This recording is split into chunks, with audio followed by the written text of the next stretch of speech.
नमस्कार। सभी दर्शकों का एस्ट्रो एम एस पांडे की तरफ से हार्दिक अभिनंदन। आज मैं मासिक राशिफल की श्रृंखला में जून महीने का राशिफल लेकर उपस्थित हुआ हूं।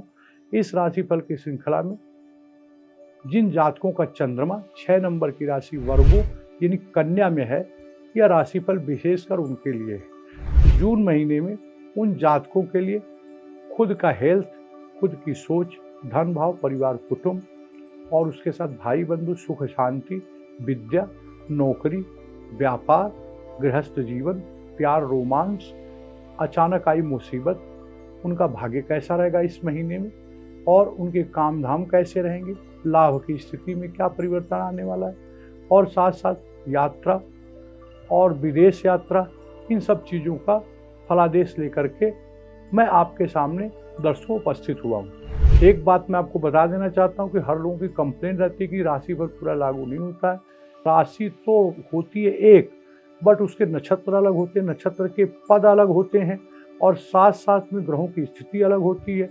ग्रहों का हर ग्रह जो है कुंडली में कहाँ कहाँ पे स्थित है, सब जातक, हर जातकों का अलग अलग है। सबकी दशा, अंतर दशा, पत्यंतर दशा अलग होती है। नौमांसा में और डिविजनल चार्ट में ग्रहों की पोजीशन अलग होती है। तो विशेष विवेचना के लिए पर्सनल कुंडली की विवेचना करानी पड़ेगी। यहाँ पर मैं जनरल फलादेश आपको बताऊंगा जो 30 से 40% तक लागू होते हैं। तो सबसे पहले जो धीमी गति के ग्रह हैं, जो एक राशि में ज़्यादा समय तक संचरण करते हैं, उनका प्रभाव दीर्घकालीन तक रहता है और उनके प्रभाव ज़्यादा तेजी से देखे गए हैं और लंबे समय तक देखे गए हैं। उनमें गुरु, शनि, राहु, केतु और साथ साथ मासिक राशिफल पर पड़ने वाले ग्रहों का प्रभाव में चंद्रमा, गुरु, शुक्र, बुध, सूर्य, मंगल, इन ग्रहों की हम विवेचना करेंगे। कन्या राशि में, कन्या राशि का मालिक बुध जो है इस समय आपके 9th हाउस में संचरण कर रहा है। सूर्य के साथ बुध आदित्य योग 9th हाउस में बना हुआ है और शुक्र और गुरु मिलकर शंख नामक योग बनाए हुए हैं और साथ साथ शुक्र और गुरु शंख नामक योग, बुध आदित्य योग और बुध मिलकर के लक्ष्मी नारायण योग बनाते हैं। तो भाग्य में इतने सारे ग्रह आपके इकट्ठा हुए हैं। तो ये हम आप कह सकते हैं कि इस पूरे महीने, जो पिछले महीने में आपका मानसिक स्थिति, कार्य में असफलता और इस टाइप की जो परेशानी आप फील कर रहे थे कि काम नहीं हो रहे थे, और इस महीने में सुधार आएगा आपके। जहाँ तक पर्सनालिटी का सवाल है, आपकी खुद का सोच है। प्रथम हाउस जो है, जिस राशि में चंद्रमा आपका है, वह हाउस आपके लग्न को रिप्रेजेंट करता है, खुद की सोच को रिप्रेजेंट करता है, खुद के हेल्थ को रिप्रेजेंट करता है। वहाँ पर केतु बैठा होने के कारण आपके स्वास्थ्य में थोड़ी बहुत एलर्जी की दिक्कत, सर्दी जुकाम और अपने स्वास्थ्य का विशेष ध्यान रखें, क्योंकि केतु देव इस समय आपके लग्न में बैठे हैं। केतु कट और इल्यूशन का कारक है, इसलिए जो है आपको अपने हेल्थ की विशेष रूप से ध्यान देने की जरूरत है। और यहाँ का स्थिति, लग्न की स्थिति देखने से पहले हम सूर्य और मंगल की स्थिति की भी विवेचना करने के बाद ही आपके लग्न भाव का सही फलादेश करने में सफल होंगे। तो आपके सूर्य और मंगल की स्थिति भाग्य भाव में है। मंगल इस समय आपके अष्टम भाव में जरूर है, लेकिन अपने खुद की राशि में, मूल त्रिकोण राशि में होने से मंगल निगेटिव नहीं करेंगे, क्योंकि अष्टम भाव होने के कारण, केतु लग्न पे होने से आपको एक चीज़ का ध्यान रखना, मंगल पे शनि की तीसरी दृष्टि भी है, इसलिए हेल्थ का आपको विशेष ध्यान रखना है। और गाड़ी घोड़ा चलाते समय विशेष ध्यान रखें, लापरवाही बिल्कुल भी मत करें, क्योंकि एक्सीडेंट, टूट फूट, इन सब चीज़ों से गुजरना पड़ सकता है, क्योंकि आपका अष्टम भाव में मंगल है और शनि की तीसरी दृष्टि वहाँ पर पड़ रही। तो शनि मंगल केतु के प्रभाव होने के कारण जो है अचानक से आई हुई दुर्घटना, अचानक से कोई बीमारी, स्वास्थ्य से संबंधित परेशानी आ सकती है। और सप्तम हाउस में राहु होने के कारण स्त्री के स्वास्थ्य को लेकर भी चिंता रह सकती है आपके जो है।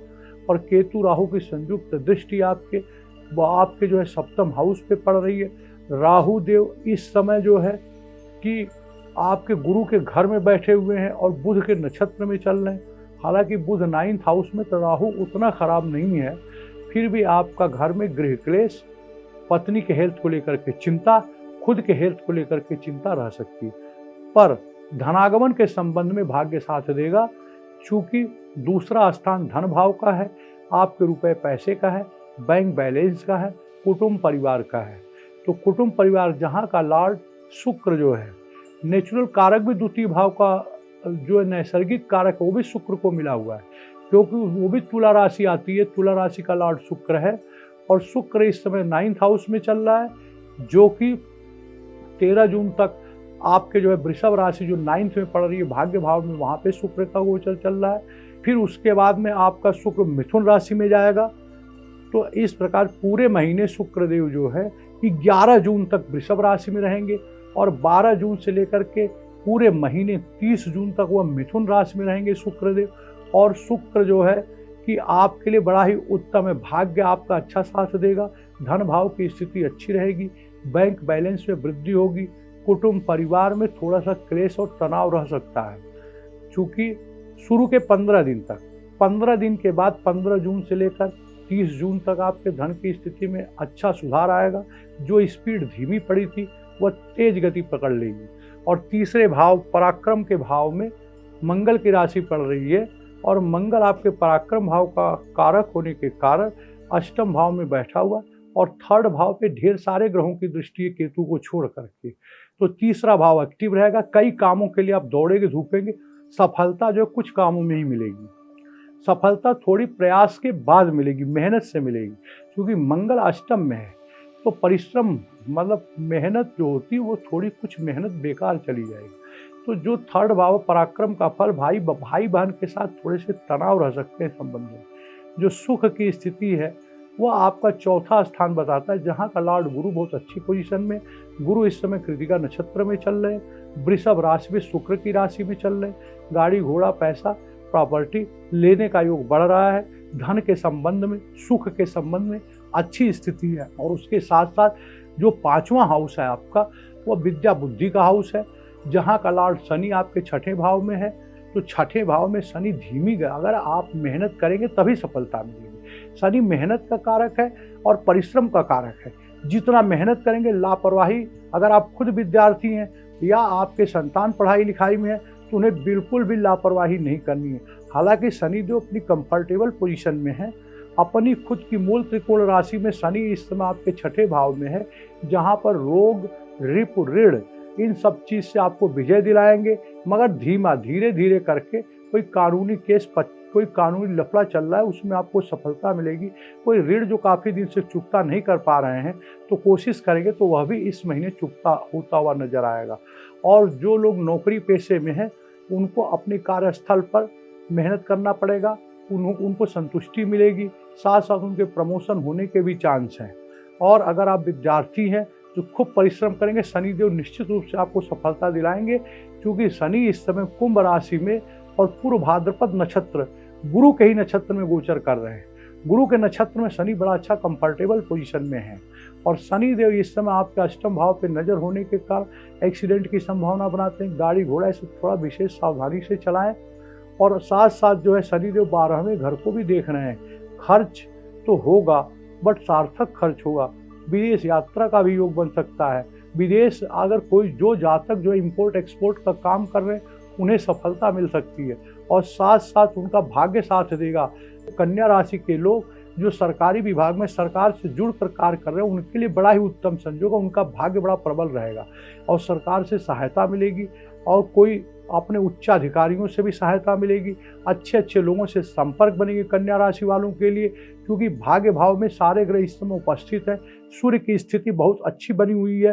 हालांकि सूर्य जो है इस समय शुरुआती 8-7 जून तक सूर्य जो है वह रोहिणी नक्षत्र में है। 8 जून से लेकर के 21 जून तक सूर्य जो है मृगशिरा नक्षत्र मंगल की नक्षत्र में है और 22 जून से लास्ट तक जो है 30 जून तक सूर्य राहु के नक्षत्र में रहने के कारण जो है महीने का लास्ट थोड़ा सा स्ट्रेसफुल रहेगा, अज्ञात भय मन में रहेगी जो है। तो इस प्रकार से स्त्री के हेल्थ का विशेष ध्यान रखें। व्यवसाय प्लेस पर बातचीत से मैटर निपटाएं। राहु सप्तम स्थान में होने के कारण व्यापार में लापरवाही न करें, खुद जाएं और उसका मॉनिटरिंग करें। अब एक्सीडेंट प्रोन बना हुआ मंगल अष्टम और शनि के प्रभाव से होने के कारण गाड़ी घोड़ा बड़ी सावधानी से चलाएं। पर उन जातकों के लिए जो टेक्निकल इंजीनियरिंग क्षेत्र में है उनके लिए सफलता का समय, जो आकल्ट क्षेत्र में है या ज्योतिष क्षेत्र में उसमें उनको सफलता मिलेगी। और सूर्य बुध शुक्र जो है 14 के बाद, क्योंकि बुध जो है वह भी 13 जून के बाद आपके चला जाएगा मिथुन राशि जो 10वें भाव में पड़ रही है, और सूर्य भी वहाँ चला जाएगा 13 जून के बाद। और जो है सूर्य बुध शुक्र जो है 11 जून के बाद 12 जून से लेकर 30 जून तक शुक्र मिथुन राशि में रहेंगे। और साथ साथ एक चीज़ आपको ध्यान रखना है कि बुध देव जो है वह 3 तारीख से लेकर 23 तारीख तक 22 दिन के लिए अस्त रहेंगे, और शुक्र 1 जून से लेकर 29 जून तक पूरे महीना अस्त रहेंगे। कोई नया काम करते समय थोड़ा सा सोचिए, इस पीरियड को अवॉइड करें तो ही अच्छा है। फिर भी आप अपने व्यावसायिक कार्यस्थल पे बड़ा अच्छा योग बना हुआ 15 जून के बाद सूर्य बुध और शुक्र 10वें हाउस में मौजूद है, तो वहाँ पर इन तीनों ग्रहों के रहने के कारण जो लक्ष्मी नारायण योग बना हुआ है, सूर्य और बुध का बुध आदित्य योग भी 10वें हाउस में बन जाएगा। तो इस प्रकार से एक सुंदर योग के कारण 15 जून से 30 जून तक आपकी स्थिति अच्छी रहेगी। कोई नए काम कर सकते हैं, नए काम में सुधार हो सकता है, धनागमन के नए नए स्रोत बन सकते हैं। दूसरा, विदेशी संबंधों से भी आय होगी, क्योंकि 9वां स्थान आपका 12वें स्थान का लॉर्ड सूर्य जो है इस समय आपके भाग्य भाव में बुध के साथ बैठा हुआ है, जो महीने के मिडिल तक जो है 10वें भाव में चला जाएगा। तो आपका 12वां स्थान एक्टिव रहेगा। फॉरेन संबंधों से आए, इंपोर्ट एक्सपोर्ट का काम कर रहे हैं तो वहाँ से आय होगी, और साथ साथ अगर विदेश यात्रा का प्रोग्राम बना रहे हैं तो वो होगी। और सब केतु जो है इस समय आपके लग्न में होने के कारण यात्रा का प्रोग्राम भी कहीं न कहीं बन सकता है। पूरे परिवार किसी धार्मिक यात्रा पर जा करके उसका आनंद लेंगे। ध्यान रखने वाली चीज़ आपको है, आपको अपना स्वास्थ्य ध्यान रखना है, गाड़ी घोड़ा का विशेष ध्यान रखना है चलाते समय, स्त्री के स्वास्थ्य का ध्यान रखना है, व्यावसायिक पार्टनर से झगड़े से बचना है, और किसी भी क्लेश को बातचीत से निपटाना है। कार्यस्थल पे आपको खुद जाना है, मॉनिटरिंग करनी है, नहीं तो आपके साथ जो आपके मुंह पर अच्छा बताने वाला ही आपके पीछे आपका नुकसान कर सकता है। इस प्रकार से अगर आप सतर्क रहेंगे, सावधान रहेंगे, पूरे महीने खान पान पे ध्यान रखेंगे, तो आपका व्यवसाय, स्वास्थ्य, सारी स्थिति अच्छी रहेगी। इसके साथ ही सभी दर्शकों को मैं एक बात बता देना चाहूँ, जब जब चंद्रमा आपकी राशि से 4थे, 8वें, 12वें ट्रांजिट करते हैं तो उस समय आपका मन स्ट्रेसफुल खराब रहता है और मन अशांत रहता है। उस पीरियड में कोई काम करते समय 10 बार सोच समझ के काम करें या अवॉइड करें। और 22-23 को चंद्रमा आपकी राशि से 4थे गोचर करेगा, और 3, 4, 30 जून को चंद्रमा आपकी राशि से 8वें गोचर करेंगे, और 12-13 जून को चंद्रमा आपकी राशि से 12वें गोचर करेंगे। इस पीरियड में जातकों आपको विशेष ध्यान रखने की जरूरत है। साथ साथ एस्ट्रो MS पांडे का अनुरोध आप सभी के लिए कि हमारे चैनल को लाइक, सब्सक्राइब और शेयर करें। आप सभी का धन्यवाद और नमस्कार।